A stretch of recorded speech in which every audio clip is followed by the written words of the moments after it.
নওগাঁর নিয়ামতপুর ৮ নং বাহাদুরপুর আঘরে চলছে গ্রামবাসীর আয়োজনে নওগাঁর ঐতিহ্যবাহী খাবার আলুর ঘন্ট প্রস্তুতির কাজ। আয়োজনে ব্যস্ততম সময় পার করছেন পুরো গ্রামবাসী। আঘর গ্রাম ৮ নম্বর ওয়ার্ড বাহাদুরপুর ইউনিয়ন ৩ নম্বর ওয়ার্ডের একটা গ্রামের পঞ্চায়েত, গ্রামবাসী সব মিলে একটা পঞ্চায়েত করার জন্য আমরা আয়োজন করেছি। খাবার হিসাবে নওগাঁর ঐতিহ্যবাহী আলুর ঘাঁটি, এই জন্য আমরা প্রতি বছর ২-৩ বার করে থাকি। আর গ্রামবাসী খুব এই নিয়ে আনন্দ করে আমরা এই অনুষ্ঠানটা পার করি। বছর আমরা এই আয়োজন করে থাকি নওগাঁ জেলার ঐতিহ্যবাহী আলুর ঘাঁটি।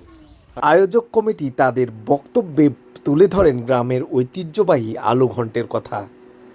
এমন সামাজিক অনুষ্ঠান নওগাঁ জেলার বিভিন্ন প্রান্তে হর হামেশা দেখা মেলে, কিন্তু এই আঘর গ্রামবাসীর আয়োজনটি একটু ব্যতিক্রম ধর্মী। গ্রামের মানুষের এমন আয়োজন ঐক্য গঠনের জন্য প্রধান হাতিয়ার বলে মনে করছে তরুণ সমাজ। এমন আয়োজনে সন্তোষ প্রকাশ করেছেন আয়োজক কমিটি।